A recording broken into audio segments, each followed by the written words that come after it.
Olá, irmãos, bem-vindos à Escola de Embaixadores online, muito bem-vindos a todos, os meus queridos irmãos. Nós hoje vamos dar continuidade ao estudo que começámos na semana passada e há 2 semanas. O tema que nós estamos a tratar é o Reino dos Céus e a volta do Senhor Jesus Cristo. Nós começámos a falar deste tema no mês de junho e agora no mês de julho estamos também a debruçar-nos, a poder aprofundar este estudo sobre um tema tão importante, tão central da Igreja do Nosso Senhor Jesus Cristo. Porque a posição que nós tivemos relativamente à escatologia, isto é, a doutrina das últimas coisas, a doutrina, digamos, que estuda aquilo que está profetizado que vai, de alguma forma, acontecer ainda, essa posição que nós vamos ter vai, de alguma forma, condicionar toda a nossa interpretação bíblica. Então é muito importante nós entendermos a palavra e usarmos a própria Bíblia para interpretar a própria Bíblia. E é isso que nós temos vindo a fazer aqui. Não estamos a ler nem a considerar doutrinas, interpretações que existem de homens. Estamos a procurar realmente ler a palavra de Deus e estudar através da dependência do Espírito Santo, através da direção do nosso Deus, que diz a palavra que Ele nos ensinaria todas as coisas. Nós podermos entender então o que é que o Senhor nos quer ensinar sobre esta temática que é a segunda vinda do Senhor Jesus, para reinar, para governar, para estabelecer a plenitude do Reino dos Céus nesta terra. Amém? Então, muito bem-vindos a todos, bem-vindos àqueles irmãos que se estão a juntar a nós. E vamos orar. Amém, irmãos? Vamos orar, vamos pedir a bênção do Senhor para esta Escola de Embaixadores online. E eu peço aos irmãos que me estão a ver também para poderem invocar a presença do Senhor, para que o Senhor nos guarde, nos proteja, e para que o Senhor também possa revelar, através do Espírito Santo, que já habita em nós, que já habita em ti, que o Espírito Santo possa testificar no teu coração tudo aquilo que nós vamos ler hoje e estudar na Palavra de Deus. Amém? Então eu creio que a Escola de Embaixadores hoje vai ser muito rica, porque vai trazer a resposta a muitas dúvidas que talvez tu tenhas e vai também trazer revelação, coisas novas que o Senhor vai nos mostrar, que o Senhor vai revelar a cada um de nós. Mas vamos orar, vamos invocar a presença do Senhor e eu desde já oro para que o Espírito Santo de Deus possa estar aí sobre a tua vida, sobre a tua casa e possa te dar entendimento, sabedoria, revelação, para que tu possas, ao ler a palavra de Deus, que Deus possa abrir os olhos do teu entendimento, para que tu possas, tal como eu, juntos, podemos ouvir a voz de Deus nesta aula, nesta Escola de Embaixadores online. Amém? Então, bem-vindos a todos. Um beijinho muito especial e um abraço ao meu querido amigo Edmilson, que nos está a ver do Brasil, lá em Belo Horizonte. Pastor Edmilson, que saudades que eu tenho tuas e da Sónia e dos teus meninos. Que Deus vos abençoe. Para mim é uma alegria muito grande poder te ver aqui nos nossos comentários. Amém? Amém, irmãos. Bem-vindos a todos. Não vamos, digamos, perder mais tempo, porque eu acho que o importante é estudarmos a palavra. Vamos orar e vamos pedir a bênção do Senhor. Amém? Paizinho, é no nome de Jesus, Senhor, que eu coloco a minha vida, Pai, e a Escola de Embaixadores, esta transmissão em direto, Pai, eu coloco diante de Ti. Eu quero te pedir, Senhor, que tu possas, ó Pai, usar esta Escola de Embaixadores, Pai, de uma forma, Senhor, sobrenatural. Que o Teu Espírito nos dê graça, que o Teu Espírito nos ajude a entender a Tua Palavra. Senhor, que toda a escama do engano, toda a má interpretação, Senhor, fora do contexto, Senhor, carregada de argumentação, Senhor, humana, possa ser removida para que a Tua verdadeira revelação, a Tua verdadeira luz e entendimento possam resplandecer para cada um de nós, para que nós possamos ser cheios da Tua Palavra, ó Deus, e possamos nos posicionar nestes últimos dias, ó Deus, realmente sabendo o que esperar, sabendo o que já aconteceu e saber qual a atitude que Tu queres para cada um de nós nestes últimos dias antes da vinda gloriosa do nosso Senhor e Salvador, Jesus Cristo. Por isso, Pai, eu abençoo os meus irmãos e peço que o Teu Espírito nos abençoe, nos guarde, nos proteja. Eu peço, Senhor, que todo o espírito de confusão, toda a cegueira espiritual, em nome de Jesus Cristo, seja removida agora, ó Deus, dos olhos, do entendimento, da vida dos meus irmãos, para que no nome de Jesus eles possam entender a Tua Palavra. Pai, esse é o propósito da Escola de Embaixadores. Tornar cada crente, cada servo de Deus, num verdadeiro embaixador de Cristo. Usa-nos, Senhor, e manifesta-te em nós e através de nós. É a nossa oração, o nosso pedido e clamor. Em nome de Jesus oramos. Amém. Amém, meus queridos. Então, irmãos, na aula passada nós iniciámos o estudo sobre as profecias que estão relacionadas com a Igreja e que têm que acontecer antes da vinda do Senhor Jesus. Então, o que nós percebemos nas aulas anteriores é que a palavra de Deus diz que Jesus ele vai ser retido nos céus, os céus vão deter Jesus, até que na terra tudo o que foi dito pelos profetas, tudo o que foi profetizado por Deus através dos profetas, seja realizado, cumprido aqui na terra.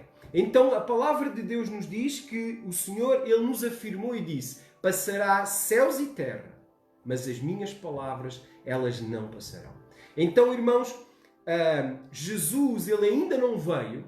A razão porque ele ainda não veio, das muitas razões que nós já falámos, a principal é porque a palavra de Deus tem que ser cumprida. Tudo o que Deus já disse tem que acontecer, porque a sua palavra ela não voltará para trás vazia. Então, nós já vimos as profecias relacionadas com Israel, já vimos que profecias que Deus falou através do Senhor Jesus, dos profetas, que já foram cumpridas, profecias tais como a grande tribulação para os judeus, que nós já vimos em Mateus 24, Marcos 13, Lucas 21, a destruição do templo, o fim da velha aliança e o início da nova aliança. Vimos também a dispersão dos judeus como povo pelo mundo inteiro, o facto de Jerusalém ter sido ocupada pelos gentios durante um longo período de tempo, tal como Daniel, tal como no livro do Apocalipse, João recebe de Deus revelação direta sobre esses factos. Então, nós já vimos que as profecias relacionadas com Israel, elas já foram cumpridas. A única profecia que ainda não foi cumprida à luz da palavra de Deus é exatamente a que está mencionada em Romanos 11, que diz que todo Israel será salvo e que os judeus, hoje incrédulos, se converterão ao Senhor e reconhecerão e receberão Jesus Cristo como Messias, como Rei e como Senhor das suas vidas. Então nós já vimos que todas as profecias já se cumpriram, apenas a que ainda não se cumpriu é essa. Porquê? Porque ela só vai acontecer no momento da vinda do Senhor Jesus. Tal como Tomé, a Bíblia diz que ele teve que ver para crer, assim também a palavra de Deus diz que os judeus eles vão crer porque vão ver. A história de Tomé é uma história profética que mostra os discípulos, representam a igreja, mas Tomé representa os judeus, que lá está, como Jesus disse, porque viste, creste. Bem-aventurados os que não viram e creram. Então, Jesus ele está aqui também a fazer uma alusão profética aos judeus que vão crer em Jesus, mas no momento em que Jesus vier como Rei, como Senhor, aí sim, eles vão crer e eles vão também chorar e se arrepender por terem rejeitado o Senhor Jesus e por não terem entrado na igreja, não terem sido, de alguma forma, digamos, recebidos no corpo de Cristo. o qual, e só ele, reinará com o Senhor sobre esta terra. Amém? Agora, o que é que nós começamos a ver? As profecias relacionadas com a Igreja, porque tanto Israel como a Igreja são os dois sinais de Deus para o mundo relativamente ao que já aconteceu e o que vai acontecer relativamente às profecias.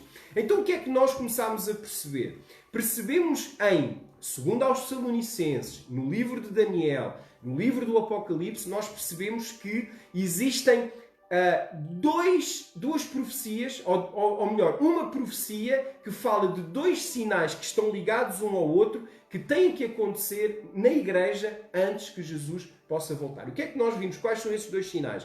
Nós vimos lá em Tessalonicenses, 2 aos Tessalonicenses, capítulo 2, que Paulo ele diz à Igreja em Tessalónica, ele repete coisas que ele já tinha pessoalmente ensinado, e ele diz o seguinte, que o Senhor Jesus, ele não voltará já, naquela altura, que a vinda dele estava dependente da manifestação do anticristo ou do filho do pecado, o filho, como Paulo diz, não é? O filho da perdição, o homem do pecado, e da apostasia na Igreja. O que é a apostasia? A separação da verdadeira fé, a perda da verdadeira fé apostólica que foi estabelecida por Cristo pelos seus apóstolos, o abandono dessa fé e o recebimento de heresias, de mandamentos, de práticas contrárias à palavra de Deus dentro da prática do cristianismo, dentro da prática da Igreja. Então nós percebemos que Paulo disse, e foi muito claro, Jesus não vai voltar, ele vai ser detido, ele usa esta expressão, ele vai ser detido, tal como em Atos 3:21 diz que o céu vai deter Jesus, ou reter Jesus, até que as profecias sejam cumpridas. Então Paulo está a dizer à Igreja em Tessalónica, mas também está a dizer-nos a nós, que Jesus ele só vai voltar depois dessa apostasia e da revelação desse homem do pecado, filho da perdição, que mais à frente nós entendemos em João, esse tal anticristo que procurará ocupar o lugar de Cristo e que procurará também, segundo Daniel nós vimos, substituir, alterar a lei de Deus e o tempo que Deus estabeleceu. Então nós percebemos isso, nós estudamos também o livro de Daniel, nós percebemos que Daniel ele fala através da revelação que o anjo Gabriel lhe dá. Gabriel escreve e diz que existiriam 4 reinos, 4 impérios sobre a terra. O Império Babilónico, que ele, Daniel, fez parte. O primeiro império grande sobre a terra. O Império Medo-Persa, o Império Grego e o Império Romano.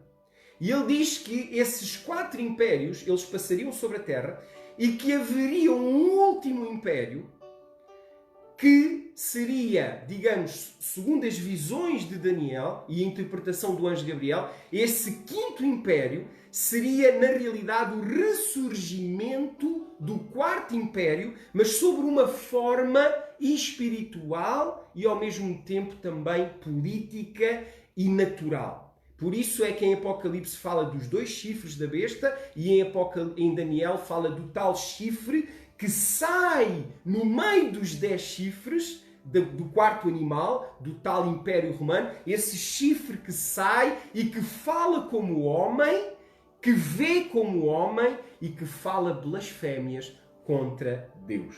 Então nós vimos Daniel, nós vimos 2 aos Tessalonicenses, falámos um bocadinho de Apocalipse, não muito, hoje vamos falar mais de Apocalipse, porque nós não podemos entender Apocalipse sem entender Daniel e sem entender principalmente as cartas de Paulo relativamente à escatologia, à doutrina dos últimos dias, ok? Então, o que é que nós percebemos? Primeiro, nós percebemos através de João, em 1 de João capítulo 2, verso 18 e em 1 de João 4, 3, nós vimos que o anticristo, na realidade, ele não é uma pessoa, mas ele é um espírito que se manifesta de geração em geração, usando a figura de um homem e manifestando o seu intento como anticristo através da autoridade, da posição dessa figura humana. Nós vimos, inclusive, que João diz que temos ouvido dizer e sabemos que o anticristo virá. Mas ele também diz o seguinte: mas sabemos que o espírito do anticristo já está entre nós e já está a operar entre nós.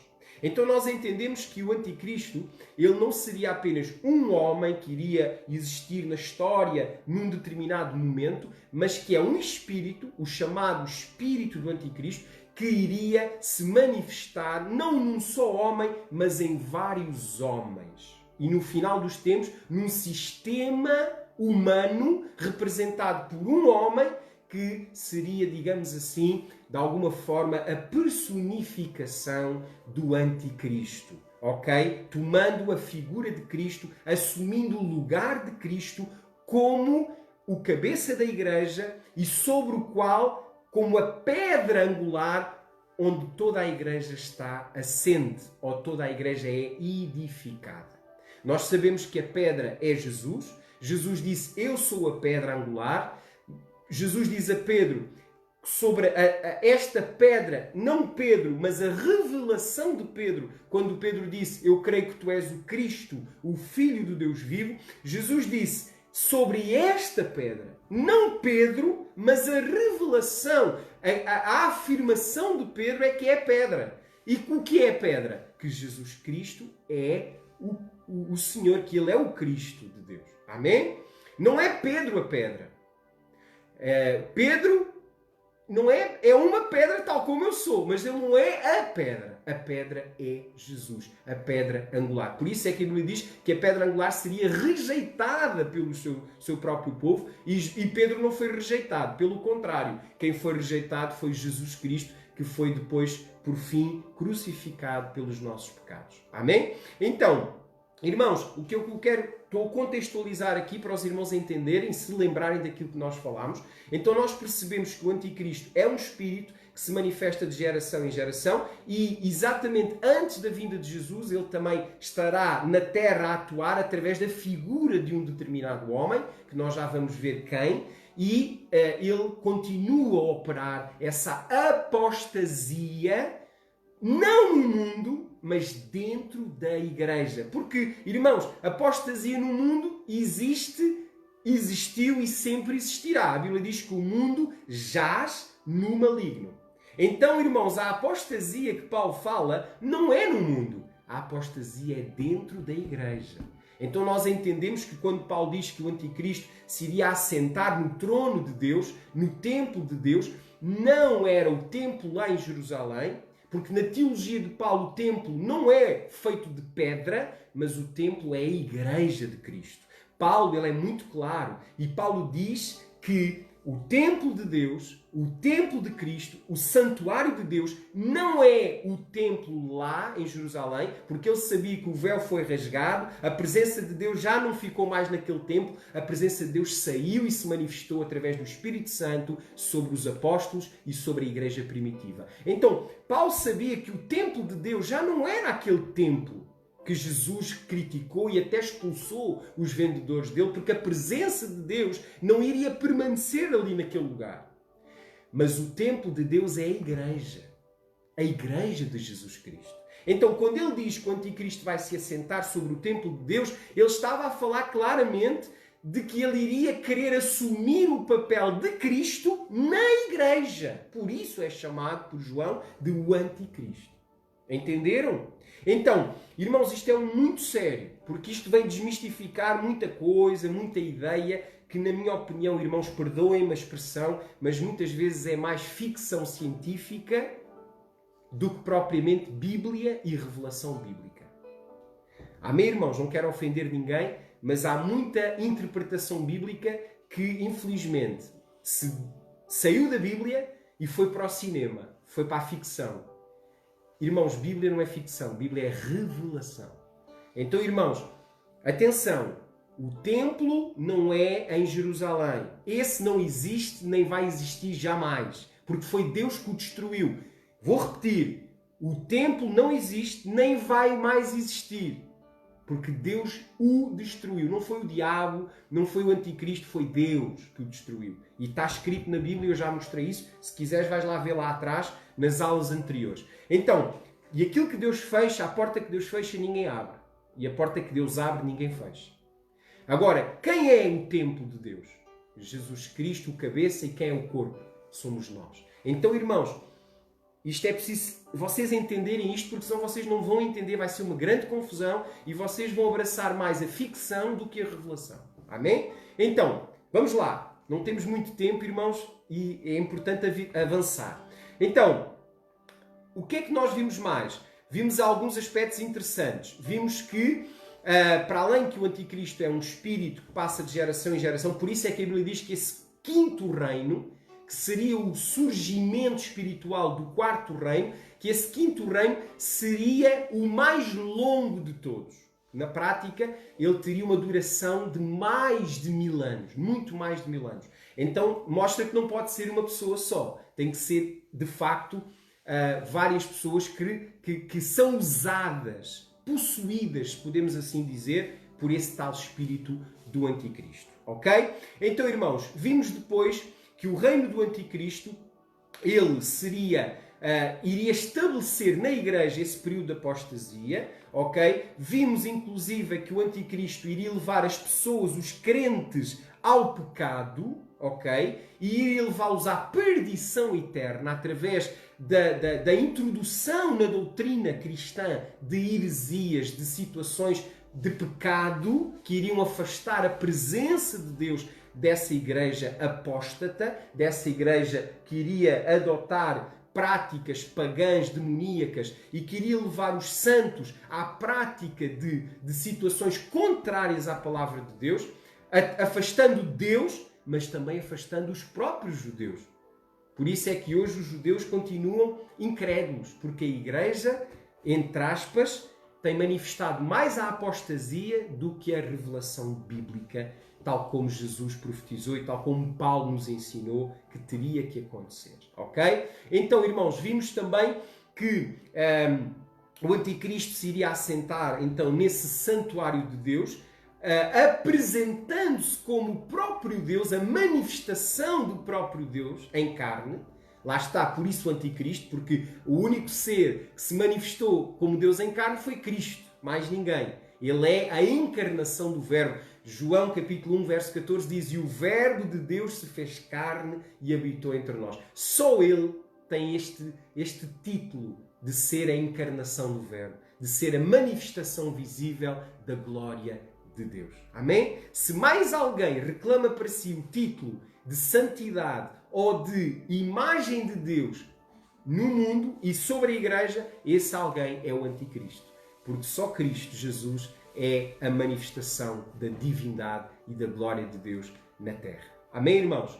Então, nós percebemos isso e percebemos também que a verdadeira igreja iria então reconhecer esse espírito de anticristo e iria, de alguma forma, desmascarar, produzindo como que uma reforma teológica e uma reforma espiritual, onde essas heresias iriam ser reveladas, iriam ser conhecidas e que os olhos das pessoas iriam ser abertos e que uma grande parte dessa igreja de Cristo iria se libertar da influência apóstata, herética do anticristo e desse sistema apóstata que iria afligir a igreja e levar muitos à perdição eterna. Amém? Então, o que é que nós vimos também? Vimos que em Tessalonicenses existe, na passagem de Tessalonicenses 2, no verso 7, existe duas expressões: o detido e aquele que detém. O que é que nós percebemos? Percebemos num contexto, bíblico,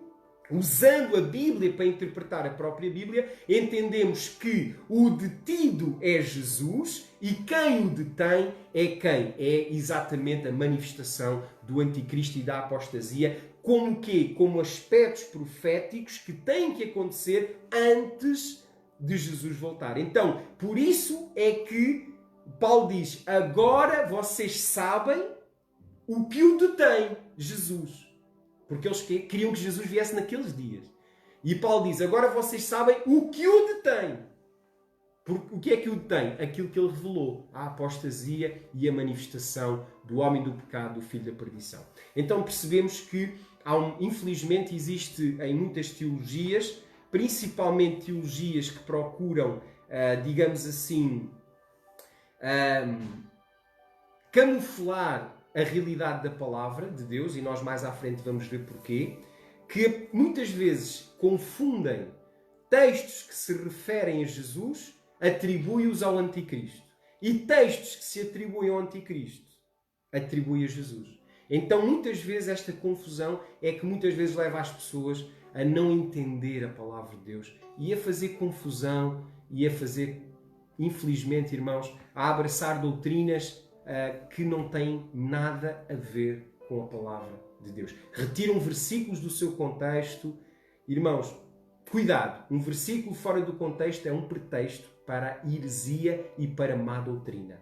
A Bíblia interpreta a própria Bíblia. Amém?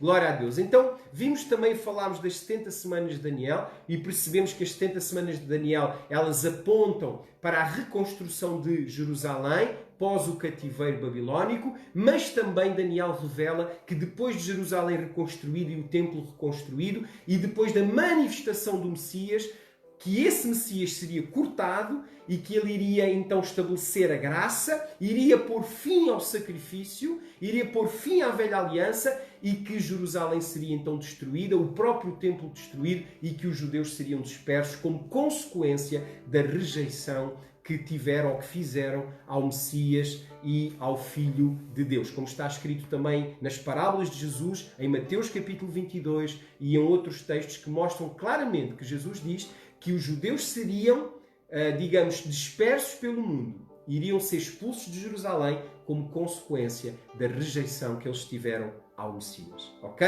Então, irmãos, isto foi praticamente aquilo que nós falámos, ok, nas aulas anteriores. Hoje, o que é que nós vamos falar? Vamos falar e o último aspecto que nós vemos em Tessalonicenses, no versículo 8, segundo aos Tessalonicenses 2:8, nós vemos que o anticristo então vai ser revelado publicamente como ministro de Satanás e destruído quando Jesus voltar. Quer dizer que a influência do anticristo sobre uma parte da igreja ou sobre uma parte da cristandade e também a influência dele no mundo só será totalmente desmascarada na vinda do Senhor Jesus Cristo. Essa manifestação já foi, esse espírito do anticristo já foi reconhecido, manifesto e inclusive rejeitado por parte da igreja, uma grande parte da igreja, por revelação divina, mas ela será totalmente manifesta quando Jesus voltar. Uma das coisas que Jesus vai fazer é exatamente desmascarar. Por isso é que a Bíblia diz que as obras dos homens serão manifestas publicamente. Então todas as obras vão ser reveladas, tanto as minhas como as tuas, mas também as do anticristo. E muitos vão fazer um grande porque não vão estar à espera do anticristo ser a tal figura que a Bíblia diz que é. Ok? Amém, irmãos? Vamos continuar então. Então, vamos ver aqui algumas afirmações. Nós já fizemos um contexto bíblico, mas é importante ler a Bíblia, estudar a Bíblia com um livro de história ao lado. Porquê, irmãos? Porque a história, ela acaba por ser também factual. Elas são factos que nos ajudam também a entender que as profecias da Bíblia já foram cumpridas. Porquê? Por acontecimentos que estão relatados, confirmados na história. Ok? Amém? Então, vamos ver afirmações de alguns teólogos, de alguns homens de Deus, ao longo da história, relativamente às passagens que nós lemos de 2 aos Tessalonicenses e de Daniel capítulo 7 e de Daniel capítulo 9 e também de Apocalipse, embora vamos falar de Apocalipse um pouco mais à frente. Ok? Então vamos ver o que é que a igreja primitiva, o que é que os primeiros teólogos que viveram ali nos primeiros anos, nos primeiros séculos da igreja, escreveram, comentaram sobre estes textos que nós já lemos. Então faz sentido nós não ouvirmos só o que os novos teólogos falam há 50 anos atrás ou há 100. Nós temos que ver o que é que os outros mais antigos disseram, ok? E é importante fazermos esse contexto histórico. Então vamos ver. Houve um teólogo que viveu no ano de 155 da era cristã. Ele viveu do ano 155 até o ano 222 da era cristã. Portanto, foi alguém que viveu logo após, praticamente, o início da Igreja primitiva. E este senhor chamava-se Tertuliano. Ok? Se tu quiseres pesquisar, podes pesquisar Tertuliano, teólogo Tertuliano, que foi um discípulo de Jesus que realmente viveu nesse ano de cerca do ano 200 da era cristã. E ele, ao comentar 2 Tessalonicenses, capítulo 2, verso 7, ele diz o seguinte. Ele diz assim, olha bem as palavras dele, porque eu estive a pesquisar e eu estive, digamos, a ler esses documentos e quero trazer para vocês. Ele diz assim, que obstáculo há para que o Estado Romano, repare, ele viveu ainda durante o Estado Romano, o Império Romano, ele viveu no ano de 155 a 222, ok? Então, Tertuliano diz assim sobre o Anticristo e 2 Tessalonicenses 2,7. Que obstáculo há para que o Estado Romano, dividido e fragmentado em 10 reinos, olha bem o que ele está a dizer, hein? Que naquela altura o Estado Romano já estava fragmentado, o Império Romano já estava fragmentado e dividido em 10 reinos, esse Estado Romano introduza o Anticristo em suas próprias ruínas. Olha bem a expressão de Tertuliano. Tertuliano aqui, ele sugere que o facto do Império Romano estar a dividir-se, está a morrer, segundo Tertuliano, que nas cinzas desse Império o Anticristo iria se manifestar. Ou o Espírito Anticristo iria se manifestar sobre a forma desse tal chifre que iria nascer entre os 10 chifres. Quem são os 10 chifres? As 10 nações que, digamos assim, nas quais se dividiu o Império Romano. Ok?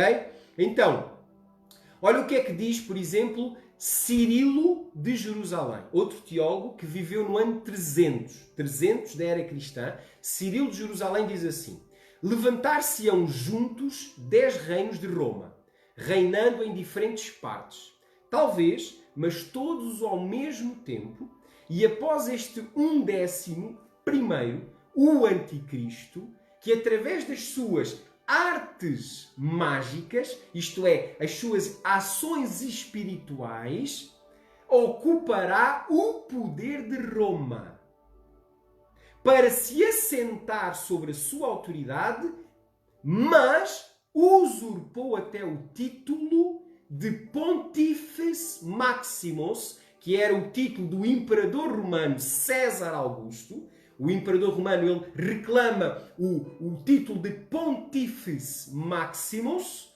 ok? Da Roma pagã, para dar ao Bispo Supremo de Roma, o Papa, este título divino que o imperador romano pagão reclamava que ele próprio era um Deus e que deveria ser adorado por todo o Império Romano. Então, irmãos, isto são declarações não do Ismael, são declarações de Cirilo de Jerusalém, escritas no ano 315 a 386 da era cristã. Ok? Vamos ver mais uma afirmação. A Confissão de Fé presbiteriana, escrita no ano 1647, a Confissão de Fé chamada a Confissão de Fé de Westminster. Também é uma coisa pública, podes consultar na internet, no Google, tu vais descobrir e vais ler a Confissão de Fé da Igreja Presbiteriana no ano de 1647. Vamos ler. Olha o que é que diz.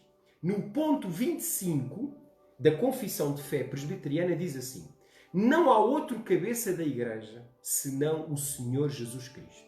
Colossenses 1,18 e Efésios 1,22.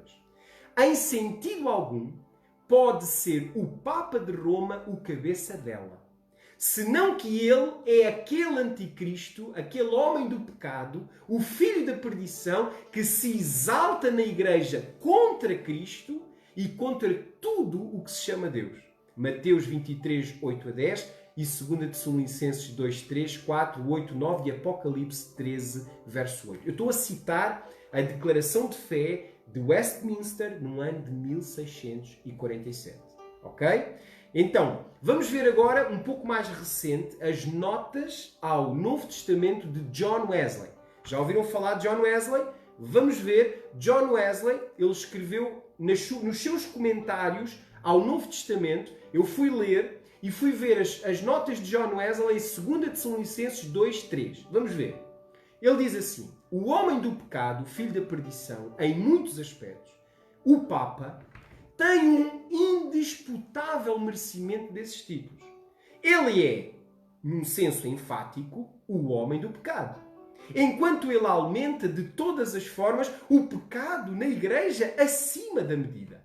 E ele é também propriamente estilizado como o filho da perdição, por causar a morte de inumeráveis multidões, tanto dos seus opositores como de seguidores, destruição de inúmeras almas, e ele mesmo irá perecer eternamente. Olha o que é que ele diz mais. Ele é aquele que se opõe ao Senhor, uma vez que reivindica soberania e que exalta a si mesmo acima de tudo o que se chama Deus ou é adorado, dominando anjos e pondo reis aos seus pés, quando ambos são chamados de deuses nas Escrituras, requerendo o poder supremo, a honra suprema e aceitando, não somente uma vez, o título de Deus ou vice-Deus. Na verdade, isto está implícito nos seus títulos comuns de Sua Santidade ou Santíssimo Padre. Então aqui, John Wesley, no seu comentário, ele diz o quê? Ele diz que para ele, 2 Tessalonicenses capítulo 2 encaixa perfeitamente com a figura do Papa. Não um Papa, mas a figura papal. Como quem? Como aquele que se assenta sobre a Igreja, querendo ser o cabeça da Igreja e querendo parecer Deus dentro da Igreja de Deus, reclamando o título pagão do imperador romano, de Pontífice Maximus, ou Vigário de Cristo. Então, irmãos, John Wesley, Ciro de Jerusalém, Tertuliano, esses grandes homens de Deus, teólogos que estudaram a Bíblia a fundo, eles próprios afirmam que, para eles, o espírito anticristo iria se manifestar através dessa figura, dessa cúria romana, dessa figura papal. Essa figura papal seria o chifre de Daniel, seria de alguma forma essa manifestação humana do espírito do anticristo que já existia na Igreja no tempo de Paulo, no tempo do apóstolo João, no tempo da Igreja primitiva. Ok? Agora vamos ver algumas afirmações de papas ao longo da história. Ok? Então já agora é interessante ver o que é que os papas, ao longo da história, disseram deles próprios e do clero. Vamos ver. Olha o que é que diz. Existem muitas afirmações. Eu tive que selecionar algumas, não todas, senão não saímos daqui, mas se quiserem, procurem afirmações de papas ao longo da história. E vocês vão ler, fazer o vosso próprio estudo e tirar as vossas próprias conclusões. Mas, por exemplo, no século XIX, durante o Concílio do Vaticano, no ano 1870, presta atenção, Concílio Vaticano 1870, que pronunciou o dogma que os papas são infalíveis. Ele proclamou: o Papa é Cristo em ofício, Cristo em jurisdição e Cristo em poder. Nós nos inclinamos diante da tua voz, ó piedoso, como diante da voz de Cristo, o Deus da verdade, em nos unirmos a ti, estamos a unir-nos a Cristo. Então isto são expressões que estão escritas, documentadas, que foram escritas, ditas, proclamadas no Concílio de 1870. É público, podes procurar e podes ler. No século XX, no ano 1922, o Papa Pio XI declarou o seguinte: vós sabeis que eu sou o Santo Padre, o representante de Deus na terra, o vigário de Cristo, o que significa que eu sou Deus na terra. Irmãos, afirmações do Papa Pio XI em 1922. Não há muitos anos daqui, ok? Quando o Papa é coroado hoje, é com estas palavras que o coroam. Ouve, recebe a tua tiara, adornada com 3 coroas, e saiba que tu és o Pai de reis e de príncipes, governador do mundo e vigário de Cristo na terra, a quem seja honra e glória para sempre. Irmãos, isto é difícil de ouvir, irmãos, mas é o que é dito na coroação do Papa. Quase não há doutrina, se nós formos fazer um estudo, quase não há doutrina sequer que não tenha sido contaminada pelo papado. Em particular, a pessoa e a obra de Jesus Cristo são negadas pela ação do Papa. Não pelas palavras, mas pela ação do Papa. Em particular, a pessoa e a obra de Jesus são negadas pela sua forma de falar e até de se dirigir a Jesus Cristo. Repara que Jesus na Igreja Romana não é apresentado como rei, não é apresentado como rei nem como senhor, é apresentado como filho de Maria. E na Igreja Romana, quem tem a coroa não é Jesus. Jesus tem a coroa de espinhos. Quem tem a coroa é Maria, não é Jesus. Então, irmãos, temos que entender que é um espírito que está por trás disto. O espírito do anticristo. Ok? Então, o papado apresenta Cristo não tanto como filho de Deus, mas sim como filho de Maria. O papado exalta-se a si mesmo acima de Deus, como? Exaltando a Virgem Maria acima de Cristo. Dizendo que ela é mãe. Qual é o título da Virgem Maria? Mãe de Deus. Irmãos, isto é muito sério, irmão. E se tu nasceste no catolicismo ou ainda hoje professas a fé católica romana, tu sabes que é verdade o que eu estou a dizer. Então, Maria é vista, é anunciada, é proclamada como mãe de Deus. Ok? Mas o papado a coroou a Maria rainha dos céus. Ok? O Papa Pio IX declarou no ano de 1854 que ela, Maria, a Virgem chamada Virgem Maria, foi preservada, imaculada, livre do pecado original, uma dignidade que pertence somente a Cristo. Repara, atribui a Maria virtudes que só Jesus tem. Ok, irmãos? Por isso é que a Bíblia diz que o anticristo iria negar o Filho e o Pai. Como é que ele nega o Filho e o Pai? Atribuindo atributos que só pertencem ao Filho e ao Pai a outra figura, que é idolatrada e que é colocada em lugar de Cristo. Em lugar de Deus, na Igreja. Na própria Igreja. Não estou a falar do mundo, irmãos. Na Igreja. Na cristandade. Ok? Vamos lá mais. Vamos continuar. Ok? O Papa Pio XII, repara bem agora, o Papa Pio XII declarou no ano 1950 que ela, Maria, ascendeu corporeamente ao céu, chamada a Assunção de Maria, ok? Mais uma vez destratando Cristo, que foi o único que subiu ao céu, glorificado. Estás a entender? A estratégia, a manifestação do espírito do anticristo. Ok? Vamos continuar. Ok? Ela é chamada de Mãe de Deus e a mediadora. Esta então, para mim, irmãos, é claro como água. Ela é chamada mediadora entre Deus e os homens. E, irmãos, quem é o único mediador entre Deus e os homens? O que é que a Bíblia diz? Não há outro nome dado aos homens através do qual sejamos salvos, a não ser o nome de Jesus Cristo. Jesus disse, eu sou o caminho, a verdade e a vida. Ninguém vai ao Pai senão por mim. Ele é o único caminho que leva ao Pai. Mas o que é que a Igreja Romana disse? Na figura do Papa, na figura do Vaticano, que Maria é a mediadora entre Deus e os homens, destratando completamente a figura de Jesus Cristo.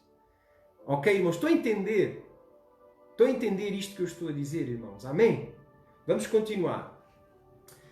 Ela é considerada mais compassiva do que o seu próprio Filho Jesus, para com ele interceder por pobres e pecadores. É muitas vezes mencionada aquela passagem do milagre, do primeiro milagre de Jesus, em que Maria é apresentada como aquela a compassiva, a que tem pena dos pobres, a que tem pena dos coitadinhos que perderam alguma coisa, e Jesus, não, é visto como quem? Como aquele que diz: mulher, que tenho eu contigo? Ainda não chegou a minha hora.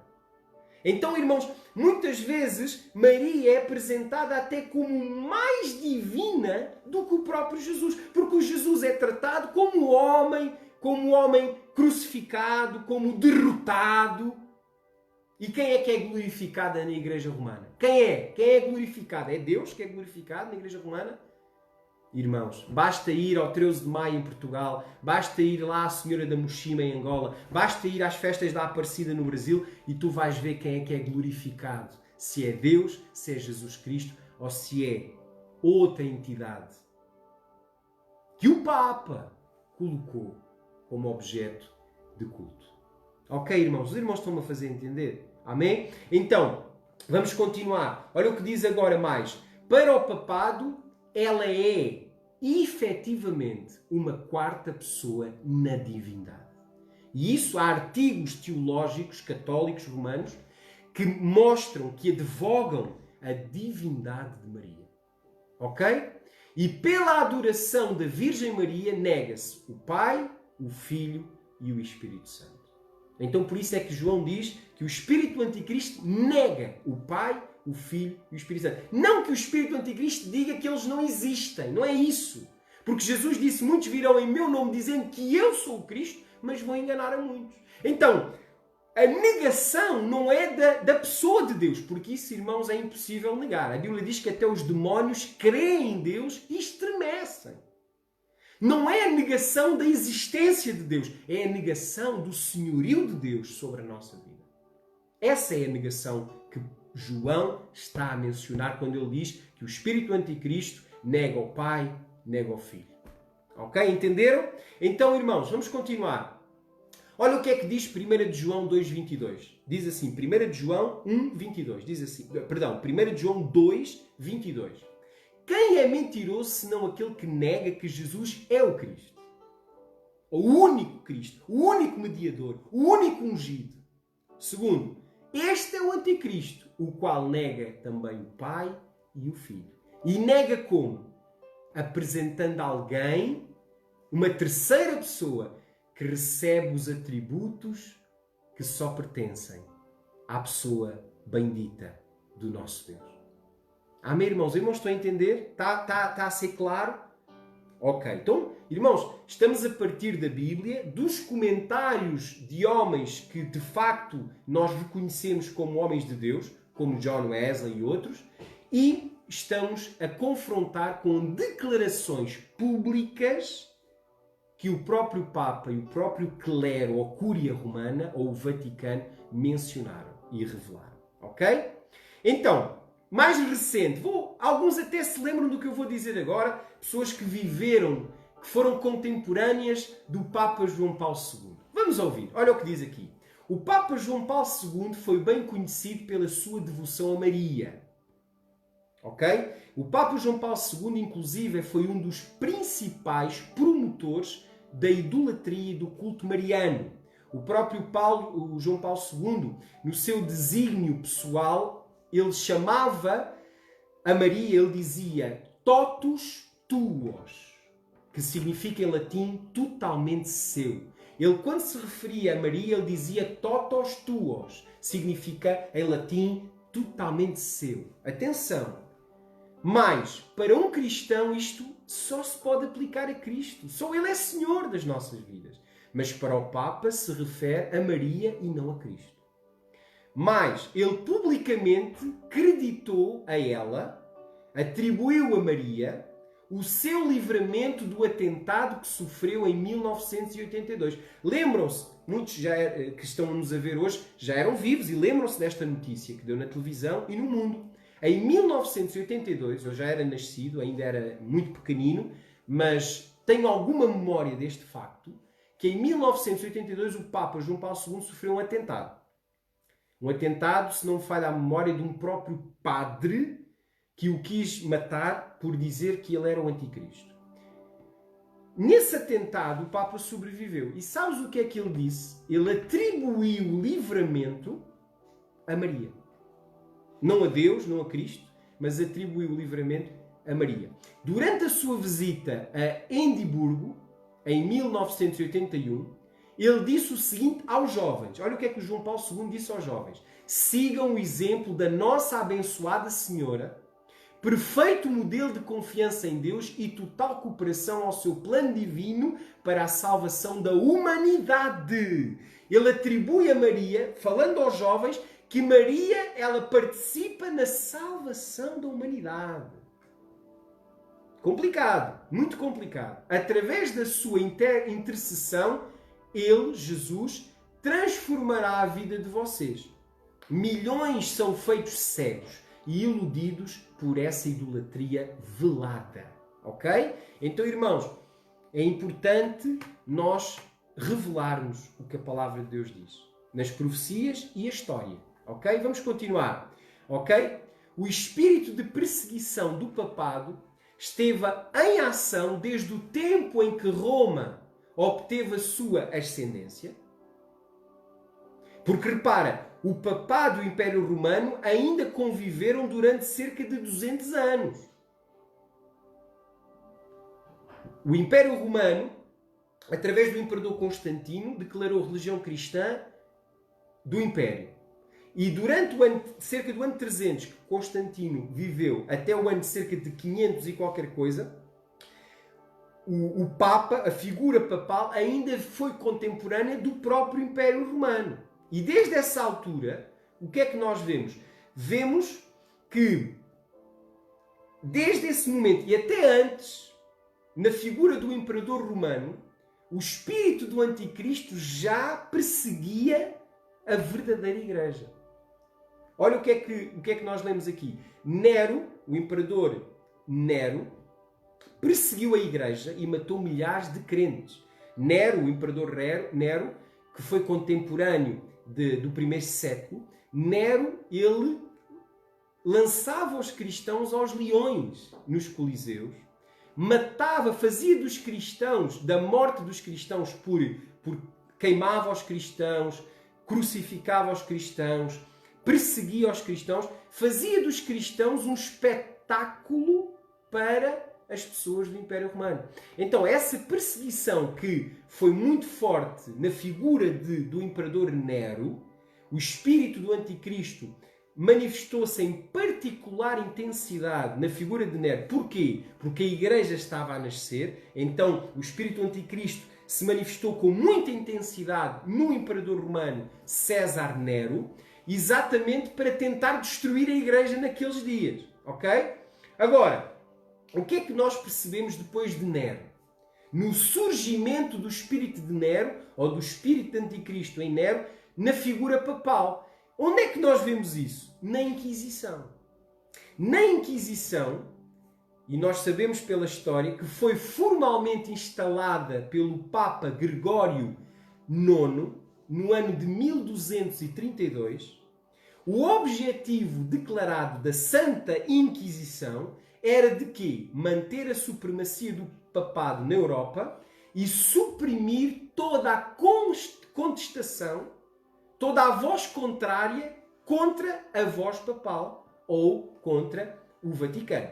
O seu objetivo era esse, ok? E que obviamente significava qualquer oposição ao papado e à figura papal. Daí o dogma da infabilidade do Papa. Isto é, ninguém pode falar contra o Papa porque o Papa é Deus na Terra. O Papa é infalível. E é um dogma que existe até hoje. Ainda não foi revogado. Ainda é um dogma romano, católico romano. A infabilidade do Papa. Atenção, hein? Vamos lá. Através da Inquisição, milhares de crentes verdadeiros, milhares de santos foram mortos em nome da Inquisição. Judeus e cristãos verdadeiros foram mortos. E os que não foram mortos foram obrigados a negar e a se converter à força a essa igreja apóstata chamada Católica Romana. Ok? Então, vamos lá continuar. Apocalipse 18, 24. Olha o que é que Apocalipse revela. Diz assim: e nela, na tal adúltera, na igreja adúltera, na tal grande prostituta, nela se achou o sangue dos profetas e dos santos e de todos os que foram mortos sobre a terra. Então, há uma alusão muito clara de que esta, entre aspas, igreja apóstata, esta grande prostituta que Apocalipse fala, ela de facto revela que iria precedir os profetas de Deus e os santos do Altíssimo. Ok? Então, vamos agora ver Apocalipse. Para vocês, tudo o que eu estou a dizer aqui, que nasceu em Daniel e na revelação do apóstolo Paulo segundo aos Tessalonicenses, que depois é confirmada pela história e pelas declarações tanto dos teólogos como das afirmações papais e do Vaticano e da Cúria Romana, nós vamos agora ver o Apocalipse.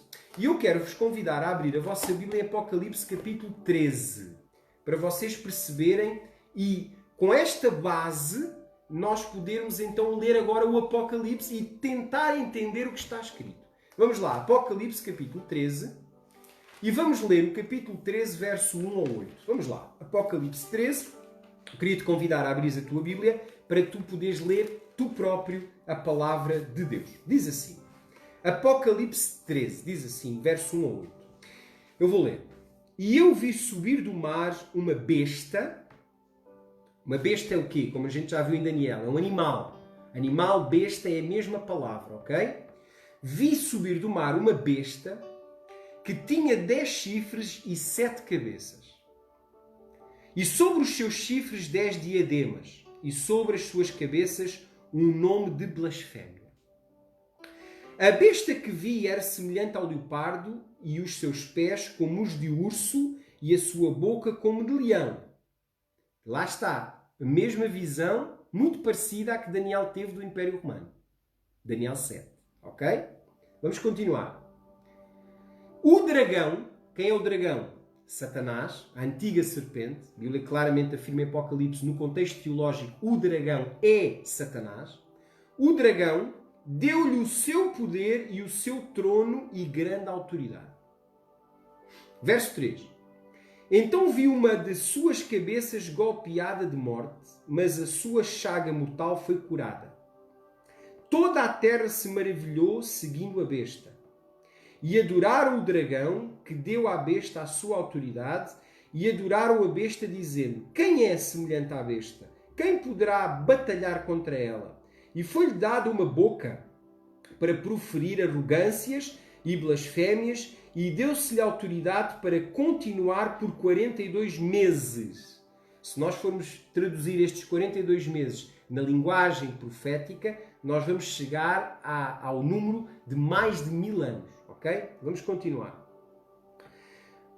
Verso 6. E abriu a sua boca em blasfémias contra Deus, para blasfemar do seu nome e do seu templo, do seu tabernáculo e dos que habitam no céu. Ok? Blasfemar até dos que habitam no céu, dando-lhes títulos àqueles santos que estão com o Senhor nos céus, a blasfemar deles na terra. Ok? Isto é muito interessante. Vamos continuar. Também foi-lhe permitido fazer guerra aos santos. Repara bem. Foi-lhe permitido fazer guerra aos santos. Ok? E vencê-los. E deu-se-lhe poder sobre toda a tribo, língua e nação. E todos os que habitam sobre a terra a adorarão. Estes, ou esses cujos nomes não estão escritos no livro da vida do Cordeiro, que foi morto desde a fundação do mundo. Ok?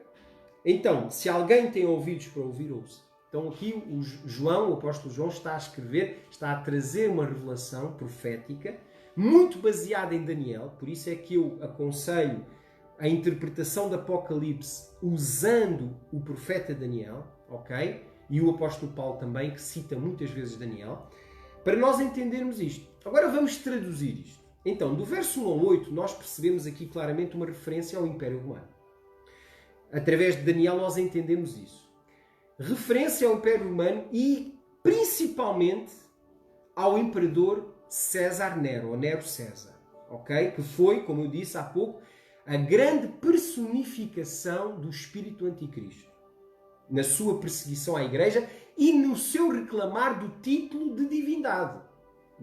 César Nero, ou Nero, o imperador Nero, ele se afirmou como Deus na Terra, ok?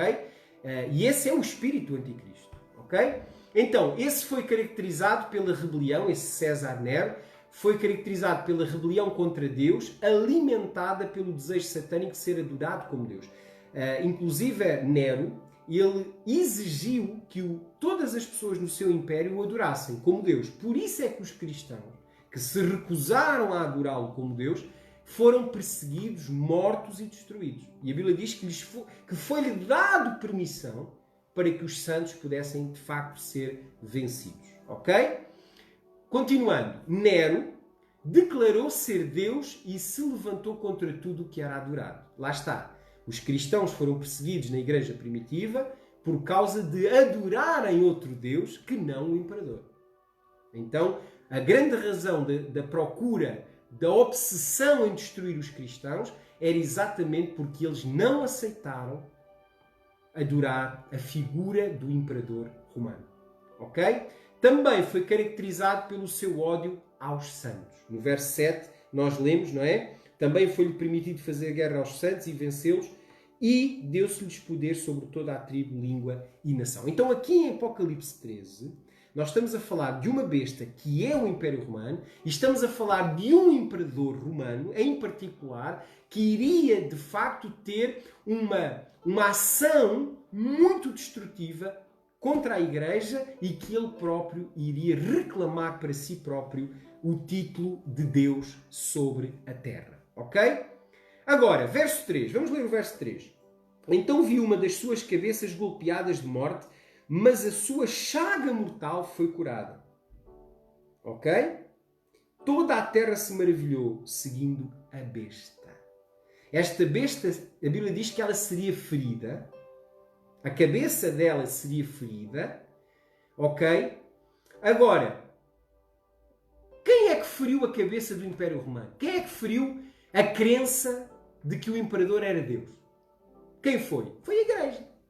A Igreja foi perseguida, a Igreja foi vencida, mas a Igreja, ao longo dos séculos, principalmente nos primeiros 2, 3 séculos, a Igreja venceu.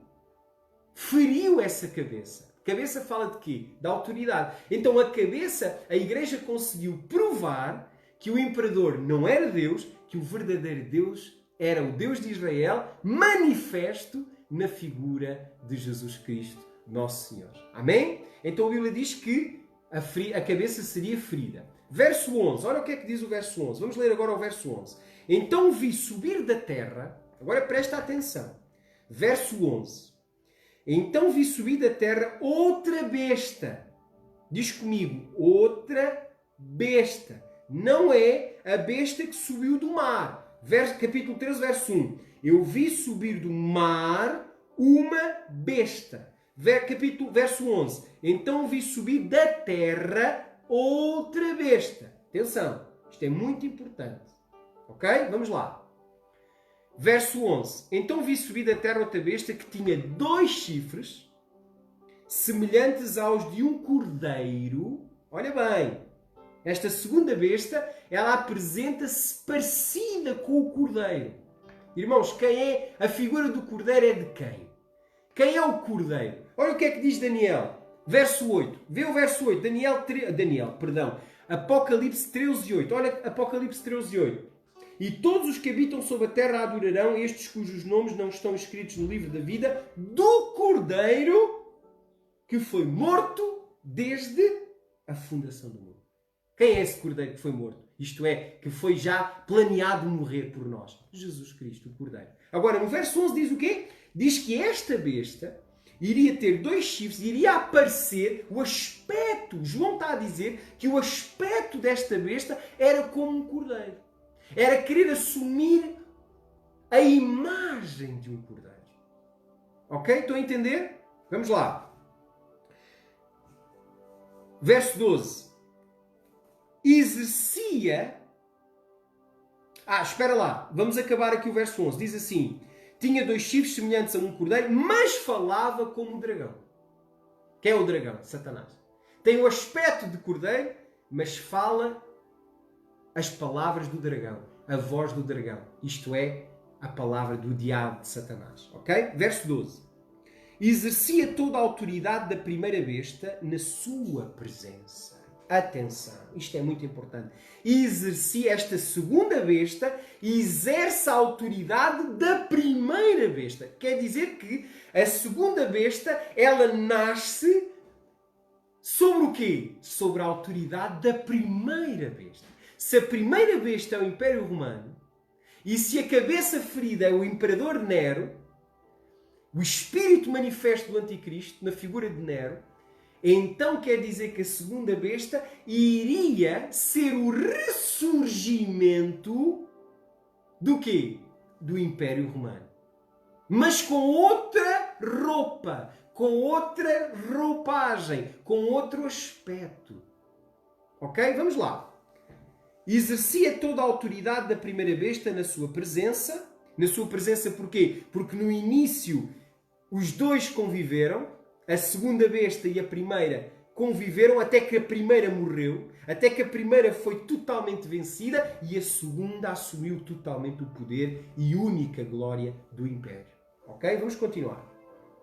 Exercia toda a autoridade da primeira besta na sua presença e fazia que a terra e os que nela habitavam adorassem a primeira besta. Quem era a primeira besta? Roma. Império Romano. Então a segunda besta levava as pessoas a adorar a primeira besta. Isto faz sentido? Ok, vamos lá. Cuja chaga mortal fora curada. Lá está. A primeira besta, afinal, foi curada. E foi curada como? No surgimento da segunda besta. E os irmãos estão a entender? Está a fazer sentido. A cura da primeira besta, figura do imperador Nero César, foi o quê? Curada na figura de quem? Da segunda besta. Ok? Da besta que sobe da terra. Vamos continuar, ok? Olha o que é que diz aqui. Vou fazer aqui uma pausa para ler aqui o meu comentário. Eu digo assim, verso 11, uma referência ao papado. Claramente, ok? Esta tal besta dos 2 chifres, ou do chifre pequeno de Daniel. Atenção, estes 2 chifres de João, de Apocalipse, é o mesmo do chifre de Daniel. É a mesma alusão profética. Ok? Verso 12. O papado, durante mais de 300 anos, coexistiu com o Império Romano e reforçou o poder do imperador. É engraçado que a igreja que Constantino e sua mãe Helena fundaram, como a igreja do Império Romano, foi uma igreja que fortaleceu o poder de Roma. Roma estava a cair, Roma estava a perder a sua influência. E o que é que aconteceu? A igreja voltou a trazer glória, voltou a trazer poder, voltou a trazer submissão dos povos, dos reis, a Roma. Isto é um facto histórico, ok? Ok, então nós vemos aqui a tal coexistência. Por isso é que diz no verso 12 que exercia toda a autoridade da primeira besta na sua presença. Então quer dizer que houve um período da história em que a primeira besta e a segunda estavam unidas no mesmo propósito. Ok? Vamos lá. E reforçou, obviamente, o poder do imperador romano. A chaga mortal foi curada. Significa que a segunda besta é o ressurgimento da primeira besta. Isto significa que o papado é o ressurgimento do Império Romano e do seu imperador idólatra, que era visto e adorado como Deus. Então a figura do Vaticano é o ressurgimento da primeira besta e a figura papal, o ressurgimento do quê? Da figura imperador romana na obsessão de ser adorado, venerado como Deus na Terra. Ok? Entenderam? Então é isto que o Apocalipse está aqui a revelar através dos símbolos proféticos de Daniel, interpretados por Paulo em 2 aos Tessalonicenses. Então, vamos lá continuar. Olha aqui o que é que diz o capítulo 17, verso 8, para vocês entenderem e perceberem aqui a ligação que há do capítulo 13 com o capítulo 17. Vamos ler. Capítulo 17, verso 8 diz assim: A besta que viste, capítulo 13, a besta que viste era e já não é. E subirá do abismo e irá à sua destruição. E os que habitam na terra, cujos nomes não estão escritos no livro da vida desde a fundação do mundo, se admirarão vendo a besta que não é, que era, a besta que era, e já não é, mas voltará, mas virá. Então repara bem aqui a linguagem do apóstolo João aqui no Apocalipse. Ele fala de uma besta que não era, ou melhor, perdão, uma besta que era, a primeira besta que ele viu, que deixou de ser, mas que voltará na figura de quem? Da segunda besta. Porque, irmãos, o que é a primeira besta? É um espírito, irmãos. Lá está, o espírito do Anticristo. Por isso é que a Bíblia diz que a primeira besta falava pelo dragão. O dragão usava essa primeira besta para se manifestar. Quem é o dragão? É Satanás. É o espírito do Anticristo. Ok? Amém, irmãos? Está claro? Então vamos continuar. Vamos lá. Verso 13. Olha o verso 13. Também há uma alusão aqui, um sinal profético. Olha o que diz verso 13. E fez grandes sinais, esta segunda besta, diz assim, e fez grandes sinais de maneira que até fogo fazia descer do céu à terra à vista dos homens. Irmãos, olha bem, isto é uma linguagem profética. Não quer dizer que ele vai fazer, que a besta vai mandar fogo do céu. Não é isso. Quem é que mandou fogo do céu? Quem é que vocês se lembram na Bíblia que orou e fez sair fogo do céu? Quem foi? Não foi o profeta Elias. O profeta Elias não mandou fogo do céu. Mandou para os profetas de Baal serem desmascarados. Irmãos, aqui diz que o poder desta segunda besta seria também um poder tal como Elias, um poder profético. Ela iria falar em nome de Deus e ela iria, tal como Elias, falar em nome de Deus, querendo parecer Deus na terra. Ok? Por isso é que aqui João ele dá esta pista. Porque fogo do céu, os judeus, eles vão logo entender, vão logo associar a Elias. Porque Elias foi o único que mandou vir fogo do céu. Ok? Então vamos lá. Continuando. Olha o verso 14. Vamos ler o verso 14. Por causa dos sinais que lhe foi permitido fazer na presença da besta, enganava os que habitavam na terra e dizia-lhes que fizessem uma imagem à besta e recebera a ferida da espada e vivia. Então, o que é que aqui acontece? No verso 14 diz que esta segunda besta fazia sinais que enganavam as pessoas, que enganavam os santos, e que, diz a Bíblia, que dizia que lhe fizessem uma imagem à besta. Lá está, a imagem da própria besta seria adorada tal como César Nero, como o Nero foi adorado e fez uma imagem dele próprio para as pessoas adorarem. Ok? Que é o culto ao imperador. Essa imagem da besta é o culto ao imperador. Ok? Que recebera e que fora ferida da espada e vivia. Isto é, a espada o que é? A Bíblia diz, a espada é a palavra de Deus. A besta foi ferida pela espada da igreja, da palavra de Deus, da pregação da palavra. Só que depois essa besta ferida voltou a viver. Na figura de quem? Da segunda besta. Ok? Estão a entender estas duas bestas aqui? Muito bem. Então, o que é que nós entendemos aqui? A imagem da besta, ou o objeto de culto aqui citado, antes o imperador e agora o Papa. Então, assim como o imperador reclamava o título de divindade, depois, na segunda besta, o Papa reclama para si o mesmo título de divindade. Entenderam? Por isso é que houve o tal ressurgimento da primeira besta.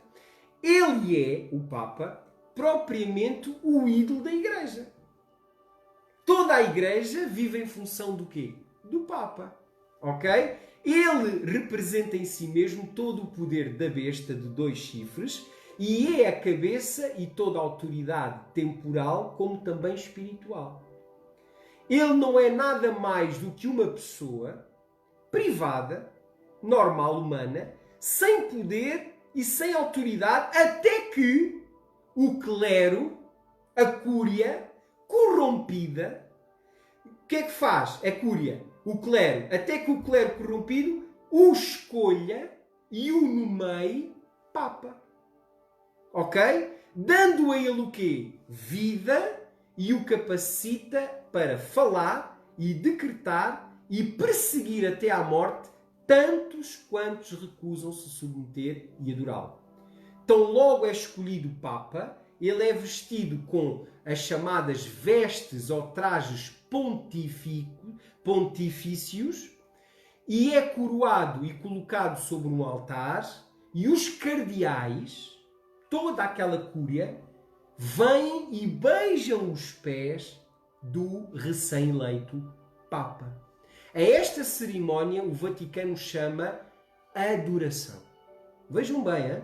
O termo que eles usam é adoração ao ato dos cardeais beijarem os pés do Papa no momento em que ele é ordenado, ou irmãos, ele é empossado, ou até mesmo possuído pelo espírito do imperador romano, pelo espírito que se manifestava em Nero, o espírito do anticristo. Irmãos, está claro. Amém, irmãos? Está claro. Vamos continuar. Verso 15. Todos os que não se submetem ao Papa morriam. E isso é um facto histórico. Muitos cientistas que faziam descobertas científicas que o Papa não aceitava ou não reconhecia, ou desmentiam as suas descobertas, ou eram condenados à morte. Muitos morreram, outros, como Galileu Galilei, renegaram as suas descobertas, como por exemplo a Terra como centro do universo, por exemplo, que a Terra não se movia, que tudo se movia à volta da Terra. Galileu, penso que vocês sabem, Galileu Galilei, ele teve que desmentir a sua descoberta, ok? Mas depois no final ele disse, mas que ela se move, move-se. Portanto, ele acabou por não totalmente refutar a sua descoberta científica. Verso 16 fala de um aspecto muito importante que também há muita confusão. Vamos ler, verso 16. E fez que todos, pequenos e grandes, ricos e pobres, livres e escravos, lhe fosse posto um sinal na mão direita ou na testa. Ok? O sinal chamado sinal da besta. Na testa ou na mão. Ok? Verso a seguir. Para que ninguém pudesse comprar ou vender senão aquele que tivesse o sinal ou o nome da besta ou o número do seu nome. Repara, o número da besta, o tal 666, não é o número de um homem, é o número do nome do homem.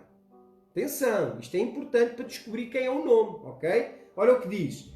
Para que ninguém pudesse comprar ou vender senão aquele que tivesse o sinal ou o nome da besta ou o número do nome da besta ou do seu nome. Aqui há sabedoria. Aquele que tem entendimento calcula o número da besta. Então é possível calcular o número da besta, pois é o número de um homem, ou do nome de um homem, e o seu número, o cálculo, é 666. 666. Ok? Agora, irmãos, o que é isto? O que é isto do número da besta? Já vimos que é o número do nome de um homem. E já vimos que o contexto é o quê? O contexto é o quê? A primeira besta e a segunda. Então não é algo no futuro, mas é algo que naquela altura já se estava a manifestar. Ok? Então vamos lá tentar perceber isto. Primeiro, sinal na testa ou na mão. Ok? O que é esse sinal? Será que é um chip?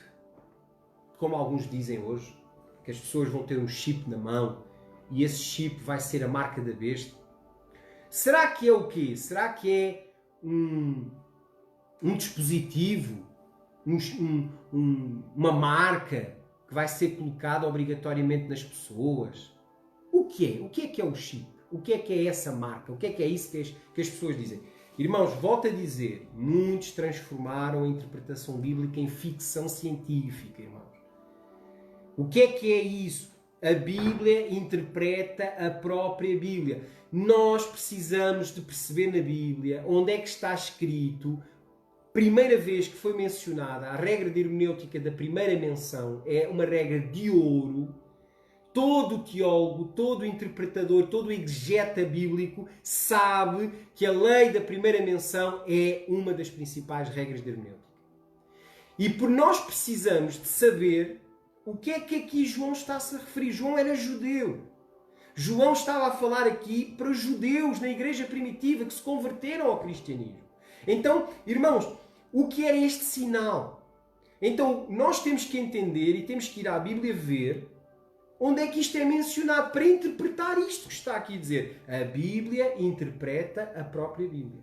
Então, em vez de começar a imaginar o que é que poderá ser o sinal da besta, começar a sonhar e a começar a idealizar e a especular, porque é que nós não vamos à Bíblia ver o que é que a Bíblia diz que é o sinal da besta? Porque a Bíblia diz o que é o sinal da besta. A Bíblia interpreta a própria Bíblia. Então vamos ver o que é o sinal da besta. Vamos ver. Abre a Bíblia em Deuteronômio 6. Vamos abrir. Deuteronômio 6, marca Apocalipse, ok? Não desmarques Apocalipse. Deuteronômio 6, e vamos ler o verso 4 ao 8. E vamos interpretar Apocalipse, este versículo da marca da besta, na mão e na testa, através de Deuteronômio. A Bíblia interpreta a própria Bíblia. Não é um realizador de cinema, não é um teólogo apóstata e idólatra que vai dizer o que é o sinal da besta. É a Bíblia que vai dizer o que é o sinal da besta. Vamos ver o que é que a Bíblia diz. Vamos lá. Deuteronômio 6, 4 a 8. Olha o que é que diz a Bíblia. Deuteronômio 6, 4 a 8. Para já, Deuteronômio 6, como vocês sabem, é a passagem central das Escrituras do Velho Testamento. É o grande Shema Israel. Ok? Em que os judeus até hoje citam o Shema Israel como a principal escritura da fé no Deus de Abraão. No Deus monoteísta, o único Deus que deverá ser adorado pelos séculos dos séculos e para todo o sempre. Amém. Deuteronômio capítulo 6, verso 4 em diante. Diz assim, eu vou ler. Diz assim: Ouve, ó Israel, o Senhor nosso Deus é um. Ok? No hebraico é Shema Israel, Adonai Eloheinu, Adonai Echad, que significa ouve, ó Israel, o Senhor nosso Deus é um. Por isso é que os judeus têm tanta dificuldade em aceitar a doutrina da Trindade. Porque para eles Deus não é três, é um. Shema Israel, Adonai Eloheinu, Adonai Echad. Adonai é um. Adonai Echad significa Deus é um. Entendem o que eu estou a dizer? Então, isto é muito interessante para perceber também a dificuldade dos judeus em se converterem ao cristianismo. Vamos continuar. Vamos continuar a leitura. Verso 5. Amarás o Senhor teu Deus de todo o teu coração, de toda a tua alma e de toda a tua força. Ok? Amarás o Senhor teu Deus, esse Deus único, amarás de toda a tua alma, de toda a tua força, de todo o teu coração. Verso 6. Estas palavras, quais palavras? O Shema Israel. Estas palavras que hoje te ordeno estarão no teu coração.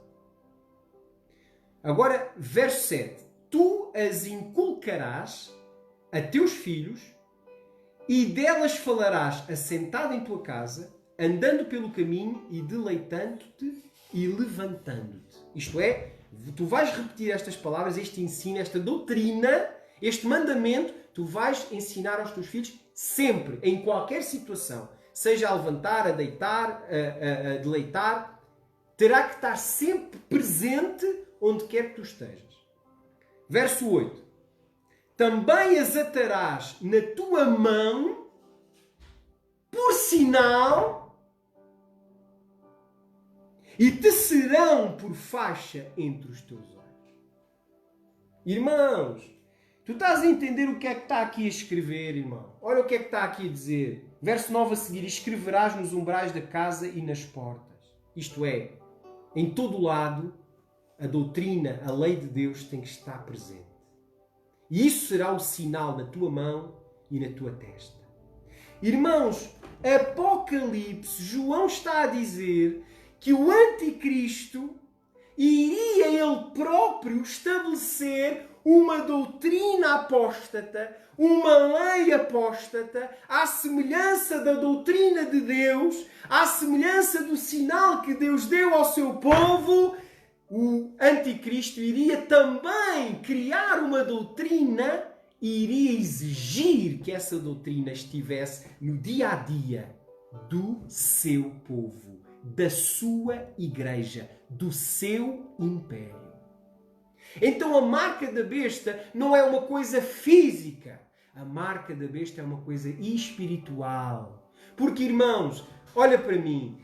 Tu crês em Jesus Cristo. Se te puserem um chip na mão, é por causa disso que tu vais para o inferno. Tu vais ser afastado de Deus.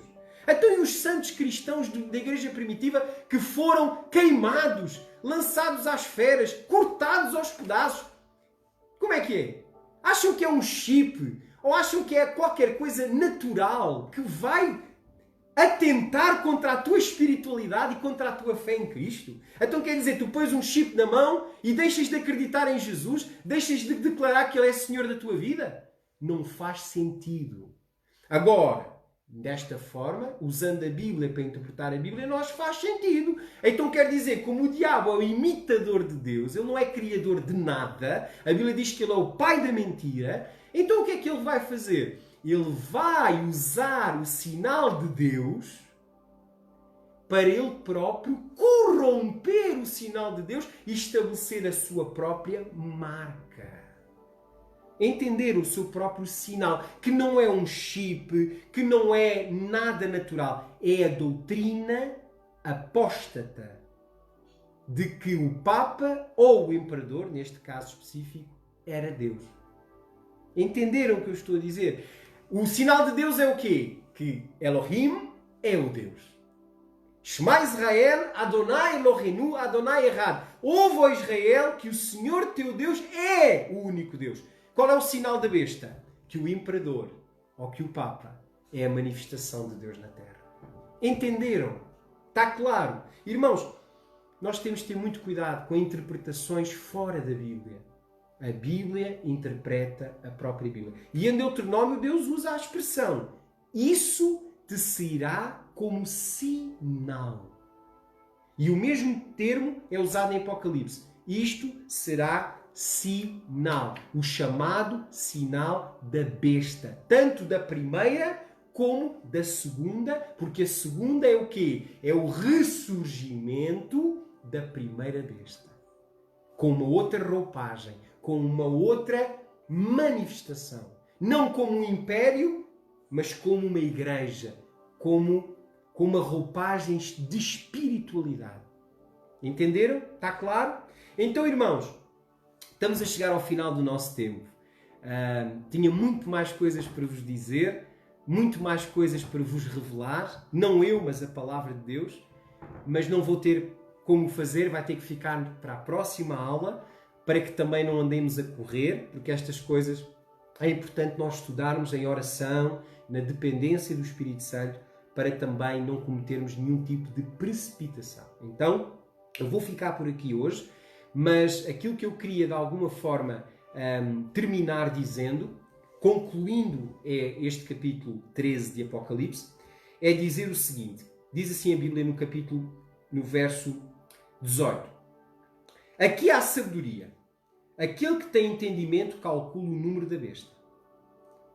Pois é o número de um homem. O seu número é 666. Irmãos, aquilo que João disse para nós não faz muito sentido, mas para os judeus faz muito sentido. Porquê? Porque, primeiro, este sinal da besta é um sinal da divindade do homem. Por isso é que ele é 666. Para ver se tu entendes isto. Na numerologia bíblica, na numerologia hebraica, porque a língua hebraica ela é uma língua muito numérica, cada letra do alfabeto hebraico, de Aleph a Tav, cada letra tem um número, é atribuído um número. Então quer dizer que o meu nome em hebraico tem um número. Cada letra tem um número e a soma do número tem um número, ou dá um número. Por exemplo, o meu nome, Ismael, ele dá um número, tem um número, um cálculo, que é a soma do valor numérico para cada uma das letras que compõem o nome Ismael. Então, o que João está aqui a dizer, primeiro, é que este sinal era 666, porque o número 7 na Bíblia é o número de quê? Da divindade, da perfeição. O número 7 é o número de Deus. Por isso é que Deus criou e descansou no sétimo dia. Por isso é que tudo, a perfeição, anda à volta do número 7. Nós sabemos que o número 7 é o sinal da perfeição e é o sinal, naturalmente, de Deus, porque só Deus é perfeito. Mas o número 6 é o número do homem. Por isso é que o homem foi criado no sexto dia. Então, para cada número há uma representação profética, que eu não vou estar agora a explicar isto, mas cada número tem uma representação profética. E o número 7 é o número da perfeição e o número 6 é o número do homem, da humanidade. Quando João diz que o seu número é 666, ele está a dizer que é a reclamação do homem a Deus, a ser Deus. Por isso é que ele diz 666, no sentido dos 3 6 representando o número 3 como a manifestação de Deus aos homens, como Pai, como Filho e como Espírito Santo, mas no número 6, no número do homem. Isto é, o homem a querer assumir o papel de Deus. É isso que ele está aqui a dizer. Mas mais interessante ainda, na numerologia hebraica, o alfabeto hebraico, como eu já expliquei, cada letra tem um número.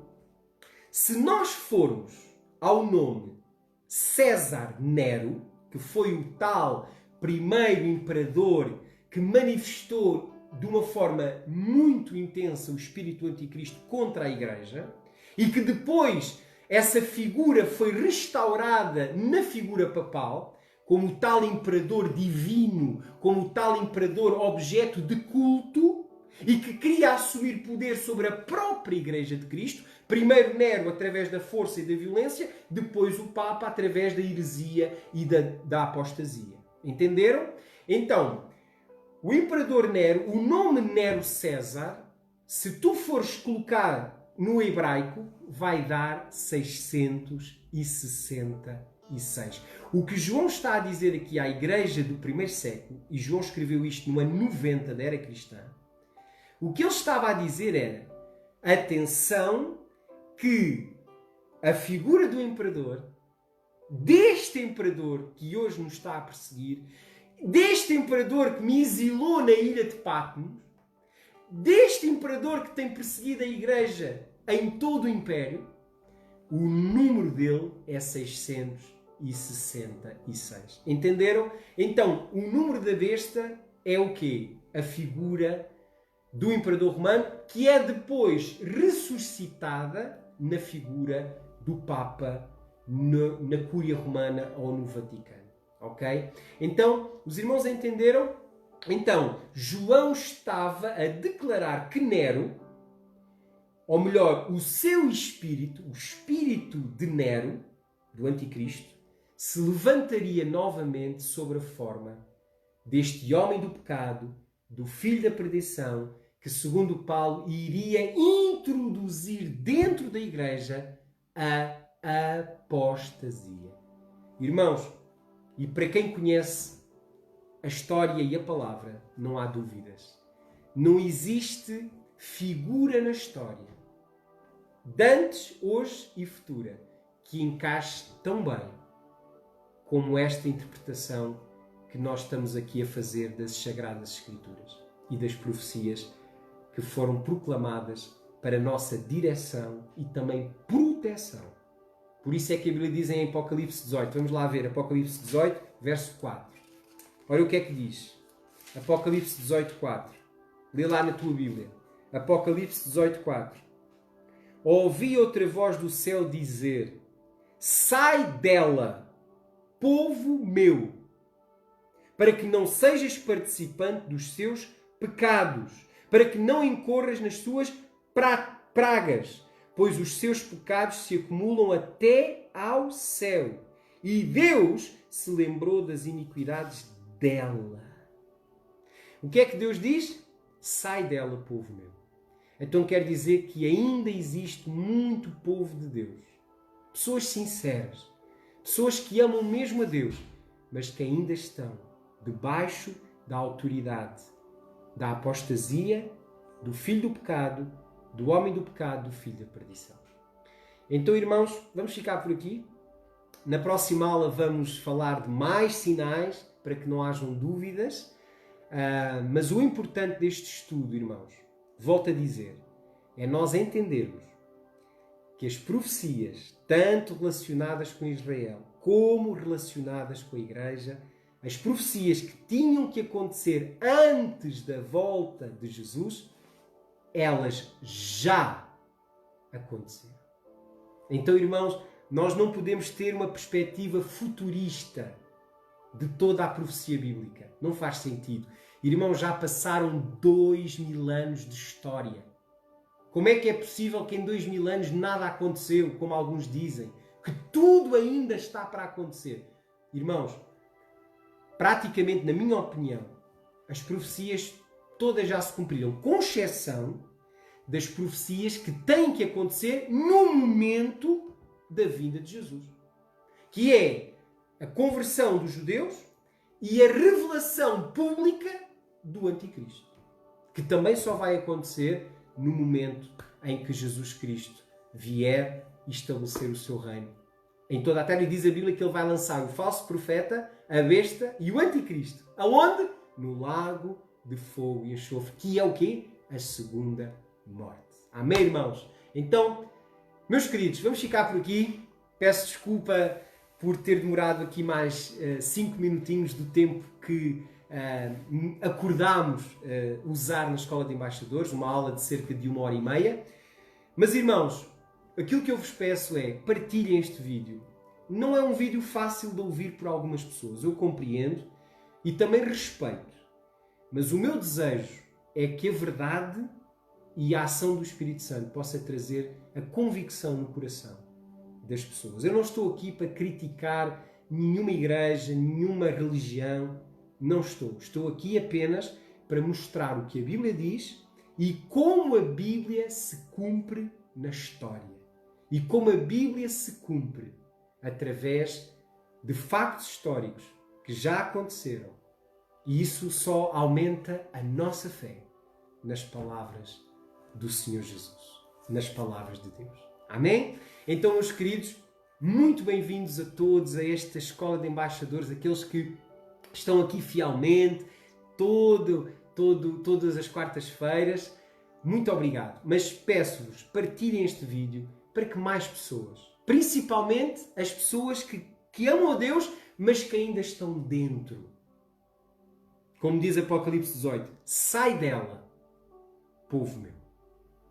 Irmãos, e quantos de nós que estamos a ver este vídeo já lá estivemos dentro, mas que hoje, graças a Deus, já saímos, já não estamos mais debaixo dessa influência. Hoje estamos debaixo da direção do Santo Espírito. Oremos, irmãos. Paizinho, é no nome de Jesus que eu te agradeço pela tua palavra. Te agradeço também, Pai, pelo entendimento e revelação que nos dás da tua palavra. Através, Senhor, deste conhecimento de que a Bíblia interpreta a própria Bíblia. De que nós não podemos nos prender a interpretações fora do contexto e principalmente interpretações, ó Senhor, que não têm nada a ver com a palavra de Deus, que são fruto da imaginação, da suposição, da sabedoria do homem e até da ficção, da fábula, que também o apóstolo Paulo exorta Timóteo a não abraçar essas fábulas que muitas vezes corrompem a verdadeira fé. Por isso, Pai, eu te peço que o teu Espírito possa testificar no nosso coração.